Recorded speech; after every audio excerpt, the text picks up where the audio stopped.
I'm Craig Melvin, and this is Dateline, Secrets Uncovered. The police officer said, "This is not a crime scene, nobody touch anything." It was just like, oh, wow. He did it, and he took off, and we didn't know where he was. Call it a mother's intuition. She had a sign. I don't know how. Something was wrong. Her daughter, away at college, wasn't answering her phone. She was scared. She didn't know where Alex was. Then, terrible news. A student had been murdered, a young woman. But apparently, it wasn't Alex. The girl lying on the floor had very dark, almost black colored hair.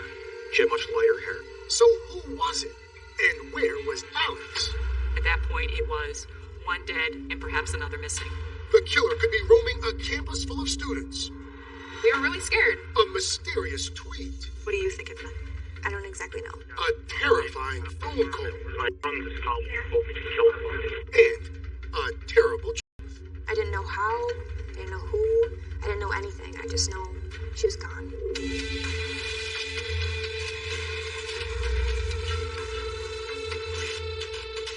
Hello, and welcome to Dateline, Secrets Uncovered.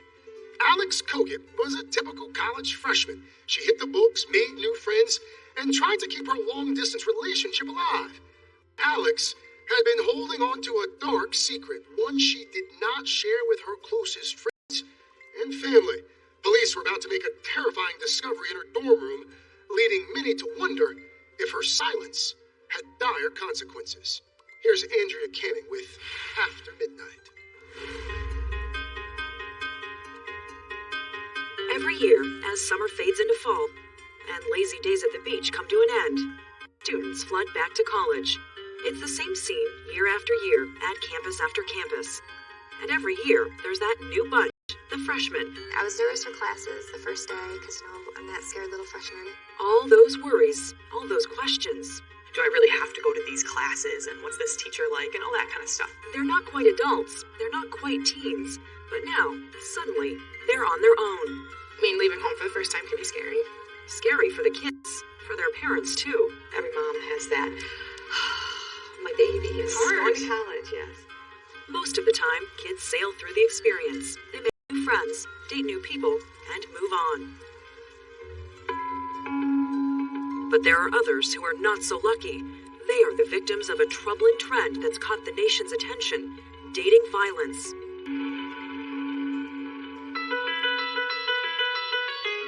It was late September 2012. The college at Brockport, a state school in western New York, was well into the new school. I knew we were the perfect match for each other. Alex Kogut and Samantha Turner met within days of arriving on campus. Besties from the beginning. You really clicked with Alex? I did. Why did you like her so much right away? I liked her because I could act so funny in front of her, and I could act myself. If I had a problem, she was always there for me. By late September, Alex and Samantha were inseparable, swapping clothes and confidences. But on Friday, September 28th, they were going off in different directions. Samantha was heading home to see her family. Alex was staying on campus, counting hours until her longtime boyfriend arrived for a weekend visit. That afternoon, Alex went down the hall to Samantha's dorm room to say goodbye. It was around 8 o'clock maybe, and I was about to go home, and she's like, "Can I pick out some clothes in your closet?" And I was like, "Sure." So she took 3 of my shirts and a pair of my shoes, and she was all excited. She's like, "Clayton will be here in a half an hour." 21-year-old Clayton Whittemore was Alex's boyfriend, and he was coming to spend the weekend. But first, Alex had a swim team meeting. She'd been swimming since high school, where Paige Whitney was the captain. You were the captain of the swim team, but you call Alex more the heart of the team? Yeah, definitely. In high school, she definitely wasn't the fastest on her team, but she was one of the most important people on her team because she had the most heart. She would be behind you at every single one of your races, cheering you on, wishing you luck. Now, Paige and Alex were teammates again. She must have loved knowing that she had you to lean on. I feel like there was definitely that sense of security. That Friday, the team meeting ran late. Alex's boyfriend got down before it ended. Alex texted to apologize that she wasn't there to greet him. "Please don't kill me," she wrote. "No worries," he answered. Soon, the two got together, with a busy night ahead of them.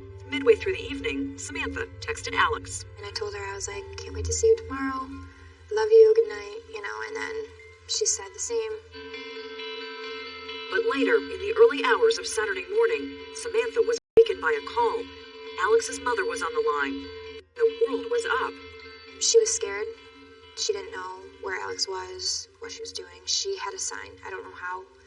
Something was wrong, and Her mother just thought something was wrong Yes. and called you. yes, freaking out. And I was like, I'm home, I don't know. A fearful mother on the phone in the middle of the distraught. Sandra Whitney is a good friend of Alex's parents, Becky and Mark Kogut. She's Paige's mom. They had gone off for a weekend vacation, and they had been texting that evening, and Becky was sending her pictures of their hotel room. You know, you get to a hotel, hey, look. And Alex didn't respond. And she tried over and over again, and she didn't respond. And that's not how their relationship worked. You text, you call, you always respond. I imagine the first couple times maybe she wasn't concerned, but when it was several, that's what raised flags. Was it Becky? a little bit of mother's intuition?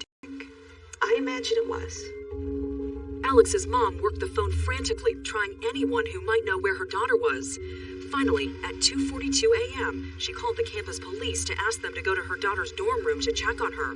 Officer Michael Johnson. You took that call, I did. and you headed over to the dorm. Yes. And then what happened? When we went there, knocked on the door. I knocked twice. And since it was a welfare check, I said, well, let me see if this door's unlocked. It was, and Officer Michael Johnson will never forget what was inside that room. It just seemed that something really bad happened there that night. What had happened in room 108? Police were about to confront a frightening and confusing scene. Coming up. What did you think when you saw what you saw? I couldn't believe it. You know, you never come to work thinking you're going to see something like that. A young victim, but who is it? They're just telling everybody, keep your door shut, don't come in the hall. We didn't really know what was going on. With Dateline, Secrets Uncovered continues.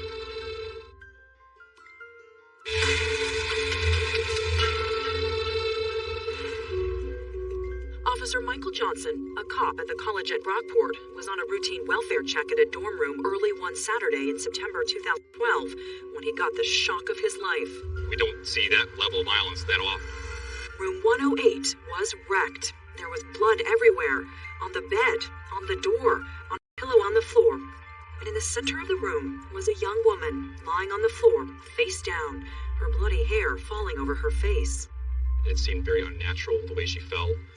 The blood splatter that was in the room, even the bloody footprints that were around her, all indicated that something violent had happened in that room. What feeling do you have when you see something like that? Well, the adrenaline kicks in, and luckily, you need that adrenaline at that moment, and it was just time to go to work, and if she was alive, I had to do all I could for her.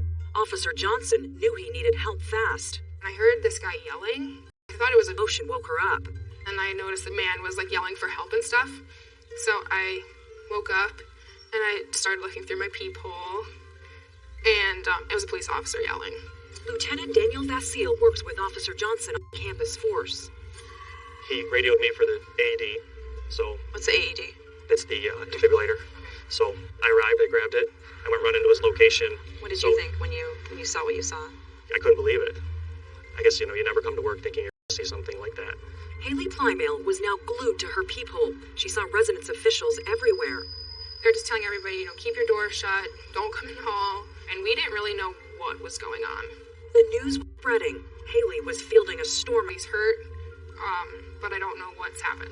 By now, the cops realized the young woman on the floor was dead. Haley soon learned that too.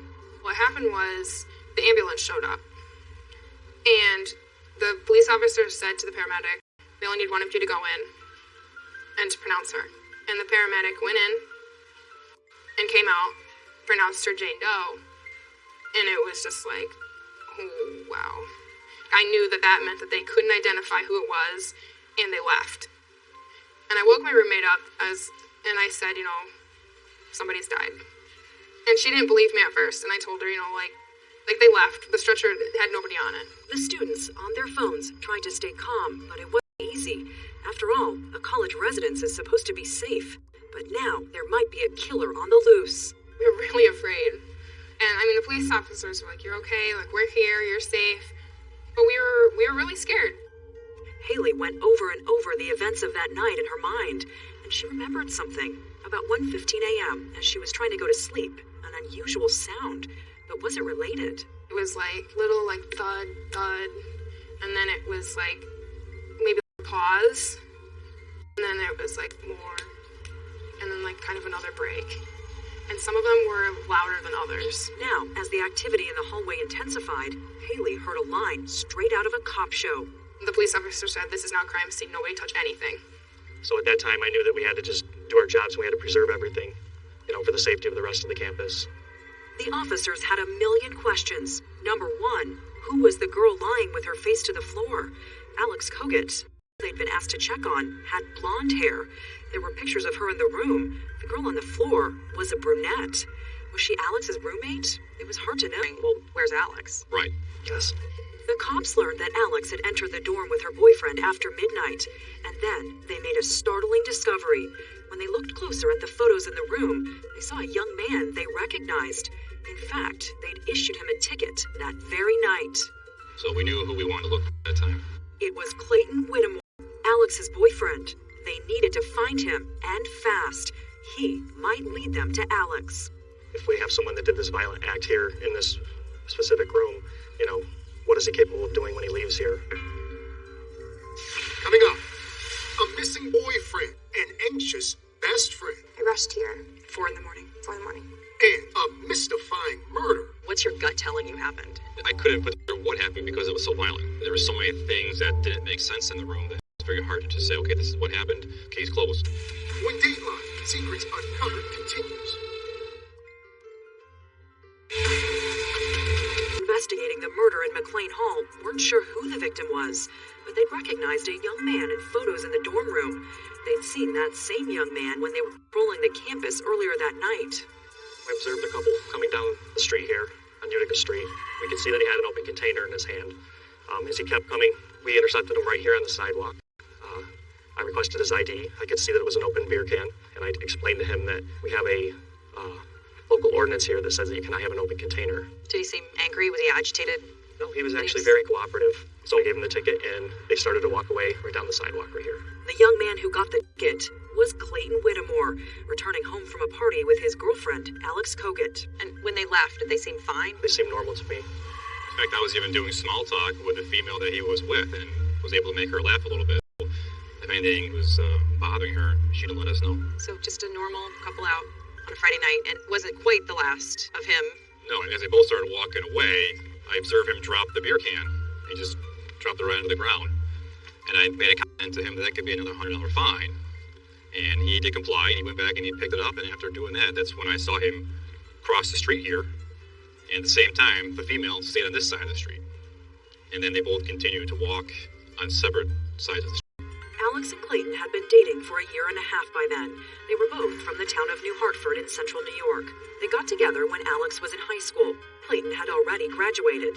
Now, they were trying to make a go of a long-distance relationship.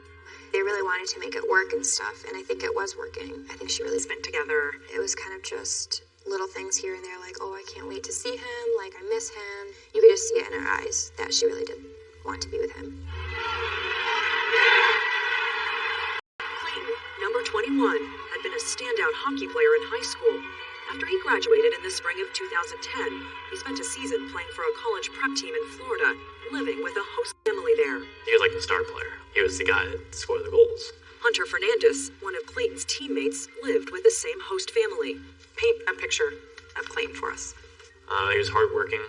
He was a really nice guy. He was funny. We always had a good time. Did you guys ever get into a little bit of trouble? No, we never really got in trouble. We were always busy. What about girls? Did you hang out with girls, or was there time? Nope. Partying? Never. Drinking? I drank once. This sounds like the tamest bunch of hockey players I think I've ever heard of. Yep. It was hardly surprising that Alex was drawn to another athlete, and Clayton was a catch. Paige Whitney, Alex's swim team pal, knew that. She'd gone through high school with Clayton, sat beside him in senior year math class. She felt like he deserved a lot more and that she was very, very lucky. Really? Yeah. So she considered herself lucky that he had chosen her. Absolutely. Watching them together, did it... See them laughing together, you see them, getting along so well. Her family liked him too. They'd given him a care package for her, and her mom had contributed $20 towards gas for the trip.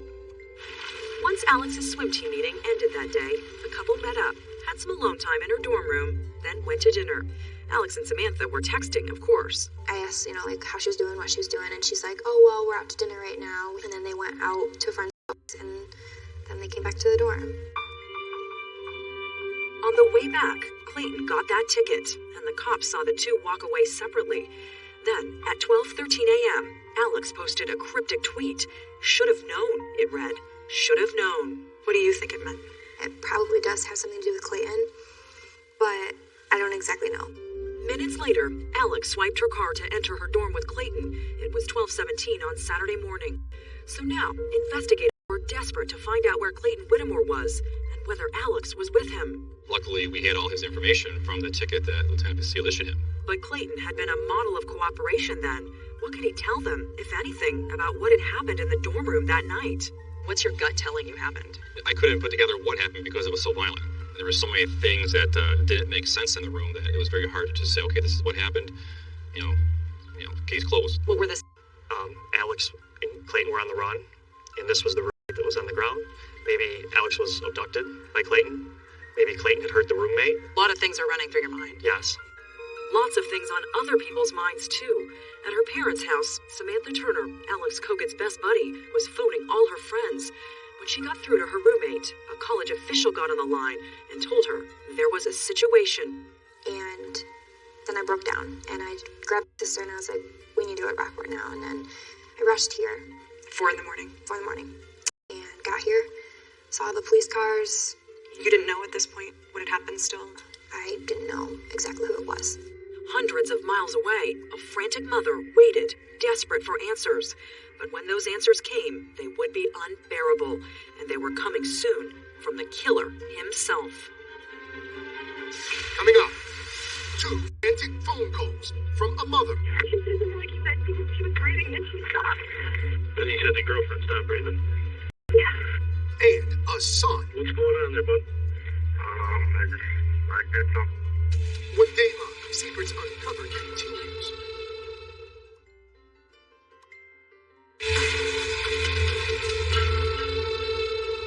Welcome back to Dateline Secrets Uncovered. I'm Craig Melvin. Alex Koget had tweeted 2 mysterious words moments before brutal murder in her dorm room. Should have known. Investigators did not know an unexpected phone call was about to hand them a much-needed lead. Once again, here's Andrea Canning with After Midnight. Early that Saturday morning, Stephen Peglow, then a veteran homicide investigator with the Monroe County Sheriff's Office, was called to the Brockport campus. The police there had a murder on their hands, a body they couldn't identify, and a killer on the loose. Yeah, everyone thought they knew what was going on, but nobody really did until you got there and started to put the pieces together. You didn't know. As he drove to the campus, investigator Peglow reviewed the facts as he knew them. One young woman was dead, another was missing. Well, we've been reported that there was a young lady still alive and that needed help. Then that was my priority in my mind on the way out there. Were you thinking that Clayton had taken Alex and had hurt her, but she was still alive? Or that someone else may be involved in the whole thing? At that point, I was thinking that she was just with Clayton and he had hurt her. So you're thinking we have to find her immediately? Yes. But 5 counties away, a drama was unfolding that would break open this case. About 3 a.m., an operator... Yes, my name is Scott Whittemore, and my son Slate is called killed somebody. It was a stunning statement, even for a 911 dispatcher in the early hours of a Saturday morning. But the dad didn't know much. Where did this happen? I don't know. Where is he right now? I don't know.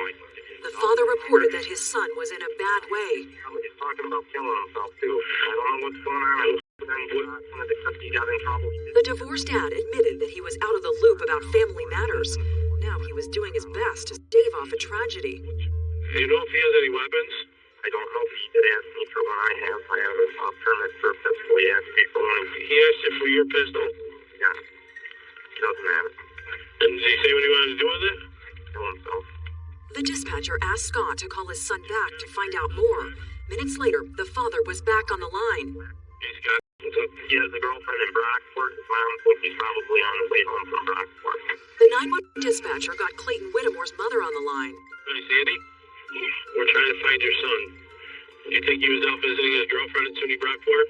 What? He's in Canada right now. Well, he's not in Canada. He's not? No. At least his cell phone isn't in Canada. If you were just talking to him on his cell phone, he's not in Canada. Okay. Okay, just take a couple deep breaths and we're going to try try to find him so we can get him out. The dispatch got the name Alex Kogert from the stressed out mom. Slightly wrong, but it was enough.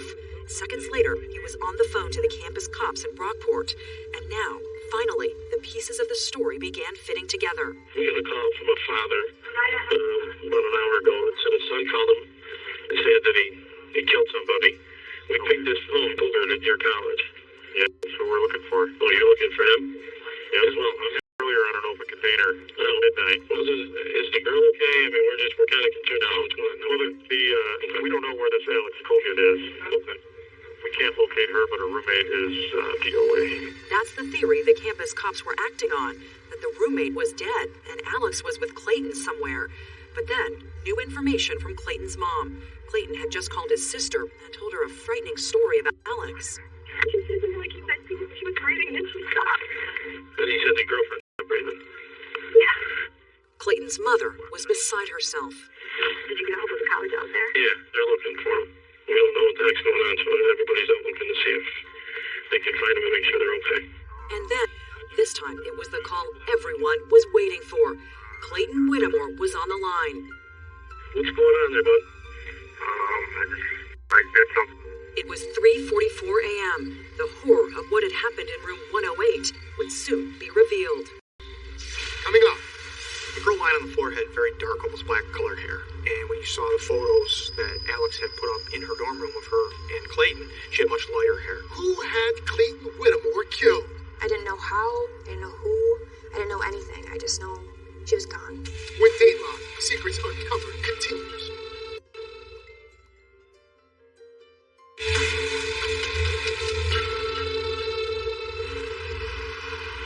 Clayton Whittemore was at a rest stop on the New York State Thruway when he called 911 with a stunning admission. I'm turning myself in. I did something I can't take back. It was almost 4 a.m. A frantic hunt that had pulled in multiple police agencies, emergency dispatchers, college officials, and 2 sets of anguished parents was almost over. There were 2 officers, 2 New York State troopers who, were patrolling the Thruway that night. Sandra Doorley is the district attorney of Monroe County in western New York. They were called to respond right to that DeWitt Road service area, not knowing what to expect. At that point, it was 1 dead on the Brockport College campus and perhaps another missing. And Clayton was there waiting? He was. He walked over and said, "I'm turning myself in." They noticed, bloody sneakers, and they noticed blood on his hands. Within seconds, 21-year-old Clayton Whittemore was cuffed and in custody. Now for his car, what could it tell them? They wanted to check the trunk. They didn't know if there was a body in the trunk. Because at that point, they still hadn't determined, who it was actually on the dorm room floor of room 108. That was about to change. The cops back in Brockport, who initially thought the victim might be Alex Kogan's roommate, had learned the roommate was staying elsewhere that night. Certain of the victim's identity because of the hair color. Investigator Stephen Peglow.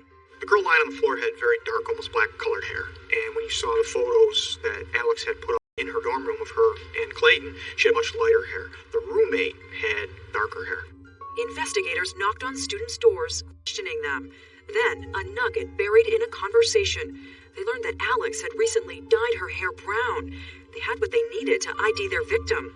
Now, they wanted to hear from just one more person, Alex's roommate. When she didn't To us, so that we could speak with her, then we were positive. positive that the girl on the dorm room floor was Alex Kogut. Bubbly, happy, lovely Alex, only 18 years old. Best buddy Samantha Turner, who had rushed back to college early that morning, was devastated. I broke down and I knew at that point my life was changed. And you just knew what had happened without anyone even telling you. Mm-hmm. I didn't know how, I didn't know who, I didn't know anything. I just know she was gone and I could never see her again. Sandra Whitney and her daughter Paige are family friends of the Koguts. Paige, remember, was a student at Brockport too. Her roommate woke her up around 7 that morning. And she said, "We have to go. We're all meeting together. Something happened." Paige called me, and she said, "Something happened to Alex." I said, "Oh, Alex, what?" She said, "Oh, it was a terrible accident." And I said, "Well, is she okay?" And she said, "No." I said, "Is she in the hospital?" And she said, "No, Mom, she's not." And I said, "Has she died?" And she said, "Yes." So I was shocked. think was what could have happened to Alex in her dorm room. The New York State Police were asking Clayton Whittemore that very same question that very morning. Is there problems with your relation, you guys, in your relationship? Or... Clayton put the pieces together for the police about what happened that night, and it began with the fact that his relationship with Alex wasn't so good after all. The couple had dinner, then the party. Clayton said he and Alex drank moderately, but at the party, he got annoyed with her, said he felt disrespected. Wednesday, I think it was, you know, she like raised her voice or something. But everybody else, I think, English, I mean, people. As they walked back from the party, Clayton got that open container ticket. I'm very aggravated more. Clayton, remember, walked to the other side of the street to cool off. And then Alex posted that final cryptic tweet. Should have known. Never really know what that meant, but what do you think it meant? Should have known that, maybe we weren't meant to be together, maybe we should break up. At 12:17 a.m., Alex swiped into her dorm. She and Clayton entered her room. Clayton said they were fighting about cheating. Old stuff, he called it. No problem of last year or something. Yeah. There's like a picture of my sister and everything. Then he told the cops she got physical. She started pushing me. She kept doing it. Was she saying anything when she was pushing you? Right. Alex was tiny. You're gonna feel threatened by Alex. It was more than that, right? I don't even know what it was. Doesn't explain it. It was not my temper. Getting hurt. Getting me in trouble. Pushing me and stuff. But you're not hurt. Right? She didn't hurt you at all, right? He told the cops he asked her to stop, but he said she wouldn't. And when he offered to leave, he said she told him to stay. And then, this.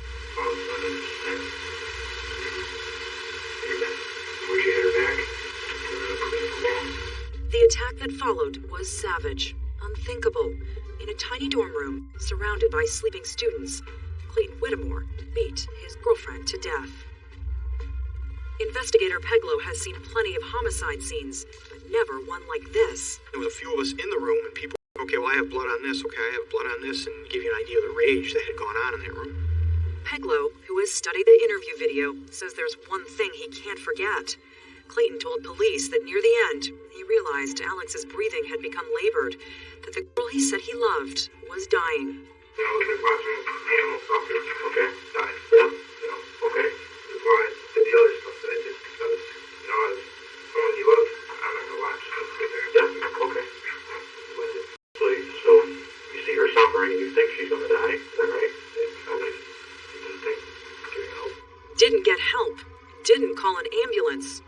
Didn't occur to him. Instead, he hit her until she died. To put her out of her misery, he said. It must have seemed almost impossible. How could she be murdered? Exactly. Disbelief, shock. It's not real. It's not real. That doesn't happen. You don't go away to college and suffer that. You just don't. Clayton Whittemore was charged with second-degree murder. He pleaded not guilty because Clayton Whittemore had an explanation, and his attorneys would reveal it at trial. Coming up, could anything explain such violence? That's my entire life. Yeah, so you saw a lot of it, huh? I saw it all. The verdict. When Dateline Secrets Uncovered continues.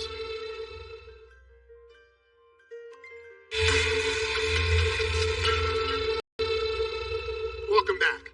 Clayton Whittemore had just revealed to police the gruesome details of what he did behind the closed door of dorm room 1. Here's Andrea Canning with the conclusion of After Midnight. It wasn't until the spring of 2014, almost 2 years after Alex Kogut died, that Clayton Whittemore went on trial. Although he told the cops he'd beaten his girlfriend to death, he entered a plea of not guilty to second-degree murder. Prosecutors had a powerful case against him, and they knew it. The gruesome images in room 108, the mountain of incriminating evidence, even his words. He was a ticking time bomb, prosecutors argued, a killer years in the making. How does this young man go from star athlete, popular, college student, to what some would call a monster? Our theory that night was that his anger was just building, and perhaps fueled by alcohol. Prosecutors tried to show that Clayton Whittemore had already established a pattern of violence. They called ex-girlfriend Melinda Graniella to testify about one scary episode. When we were fighting in a parking lot, he had choked me, and he kind of held on for a few seconds. I thought that he might not stop, but eventually he did. And I walked him out of his car to cool down, and he did. I kind of blew over. But that one was serious. Yeah, it was scary. Hunter Fernandez was also called to the stand. Hunter had played hockey on that college prep team in Florida with Clayton. Hunter, too, had a scary experience. It happened after Clayton drank a half-dozen beers. The one time, Hunter says, that he saw his teammate drink. He walks in the kitchen, and he grabs a knife. And he braces it above his head. He looks like he was possessed. He just took a step towards us. And our host mom sees what's happening, and she's like, Clayton, put the knife down. Defense attorneys didn't dispute that Clayton Whittemore killed Alex Kogut, didn't even try, and they didn't dispute that his anger was years in the making. But, they argued, this wasn't a case of murder. Their client was guilty of the lesser charge of manslaughter. Why? They said he was under the influence of extreme emotional disturbance when he killed Alex Kogut, because Clayton Whittemore was a victim himself. I'm turning myself in for what I did. Okay. The man who calls you, the man who should turn himself in. That's Clayton talking to the 911 dispatcher hours after the murder. He's talking about his dad, telling the dispatcher his father had abused him and his family for years. After my entire life. Yeah, so you saw a lot of it, huh? I saw it all. Watched my brother get beaten with a baseball bat by my own father. I watched my own father break my sister's nose. Throw my own mother down to the ground. And beat her. I watched him try to shove a local chore down the throat of all his children. Dad now. You and your dad in a relationship now?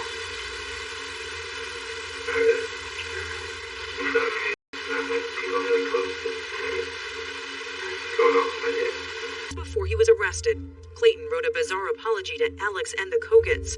Sorry to the family and you, he texted. Nothing will ever fix or undo what I did. I became my father. In court, Clayton's sister took the stand and supported her brother's story. Their father, Scott Whittemore, did not respond to Dateline's calls. There's no record of complaints against him, but a defense expert, a psychiatrist, testified, admitted that as a former Marine, he may have been rough. Because of that abuse, the expert concluded that Clayton was suffering that extreme emotional disturbance and snapped in the dorm room. The prosecution begged to differ. It's just sad and tragic. And you know what? We never discounted or denied his past, but that doesn't excuse what he did. 3 weeks after the trial began, the case went to the jury. The verdict was swift, guilty of second-degree murder. I just felt this overwhelming sense of relief that the truth came out and that there was finally a verdict. It was the right verdict. Alex's mom did not attend the trial, but followed it closely and tweeted. Becky Kogut, after the verdict, tweeted, "Justice for my beautiful baby." Did you talk to her about the verdict? Mm-hmm. And what did she say? It was a private conversation between two moms. There were tears, of course. Doesn't bring back Alex. It doesn't. Clayton Whittemore was sentenced to 25 years to life. Now, among those who know the story of Alex Kogut's life and death, there is a new awareness about the vulnerability and challenges of young love, especially because prosecutors say there was evidence to show Clayton had a history of threatening Alex. He left angry voicemails on her phone. Assistant District Attorney at the time, Meredith Vaca. There were almost 30 voicemails that she saved from him. They were all of that aggressive, controlling nature, is what we argued to the court to seek admissibility of them at trial. The voicemails were not admitted in court, but prosecutors read an excerpt for Dateline, editing out the expletives. "I'll kill you next time I see you. You're a slut and a skank, so don't call me. I'm sick. I'm sick of you." And I left a lot of words out. When you add in those expletives, it is really hard. To Alex and her family say they never knew about the voicemails, never knew there was a problem. They say there were no red flags about Clayton Whittemore. That's why it's out of blue. Never saw that coming. Nothing. Totally caught me off guard. Perhaps, for parents, there is a lesson to be learned. Ask questions. Know what's happening, even if there are no warning signs.